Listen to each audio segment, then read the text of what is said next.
Turning now to a look at weather, Chief Meteorologist Dan with our forecast today and as we approach the weekend. And as we approach the month of August.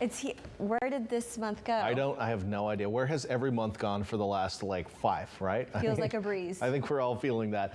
So let's take a look forward at what you can expect during the month of August, at least what we typically expect during the month of August. And here are a few select cities around the Central Coast and their normal temperature ranges and precipitation amounts. Salinas, your normal high during the month of August on any given day around 73 degrees rather. Usually warmer in Santa Cruz at 76.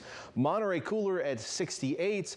And then Hollister and King City in the low to mid 80s, as is most of the Santa Cruz Mountains. Mid 80s. I've picked Ben Lomond in there as well. Most of us have lows in the 50s. Ben Lomond a little bit cooler than the rest. And most of us don't pick up much precipitation during the month. In fact, Salinas typically sees nothing.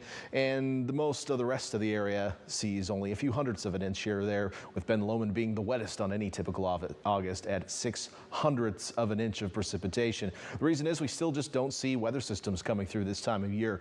We can get some precipitation out of coastal drizzle. We actually can get some precipitation out of occasionally some monsoon moisture streaming in from the desert southwest and producing isolated showers or thunderstorms over the inland mountains. But none of that in the forecast anytime soon outside of that coastal drizzle. But what we have had are some warmer temperatures today, and what we are seeing right now are 70s around the bay. Look at that. It's been a while since we've seen every location around the bay at 70 degrees at 6 o'clock at night. Inland areas, 80s, 90s, and a few spots in the triple digits, but it's a warm evening out there. And skies are mostly sunny. We've had just a couple of patchy low clouds lingering on the south side of the bay, but we've got a lot of sunshine out there tonight until that sun sets at 8:13 tonight. We should see a lot more sunshine. Temperatures will cool into the low 60s by midnight, and some low clouds eventually will redevelop and maybe foggy at times into tomorrow morning. The other thing we're talking about is a little bit of wind. It's been breezy at times. The winds have been dying down a little bit, so have a jacket handy if you're going to be out late tonight, but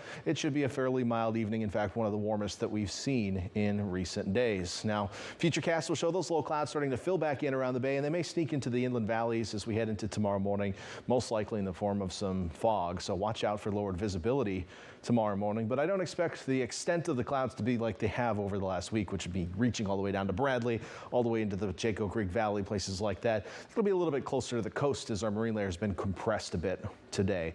Now tomorrow afternoon, you're going to get more sunshine, just like we saw today. A few lingering clouds around the Monterey Peninsula, but most of the rest of us gets nice and sunny. So if you're heading to the beach tomorrow, mostly sunny skies. Temperatures on average around the bay are 70 degrees. It'll be warmer on the Santa Cruz beaches than on the south side of the bay by about 5 degrees, but either way, it should be pretty nice. The winds will pick up in the afternoon, could gust to 20 miles per hour, so watch out for a little gritty blowing sand, but no major swells coming in. We could get up to around 4 feet. Temperature-wise, Santa Cruz back to 77 tomorrow, 72 in Capitola, 80s to low 90s, in fact, mid-90s into the San Lorenzo Valley up in Boulder Creek. That is our hot spot.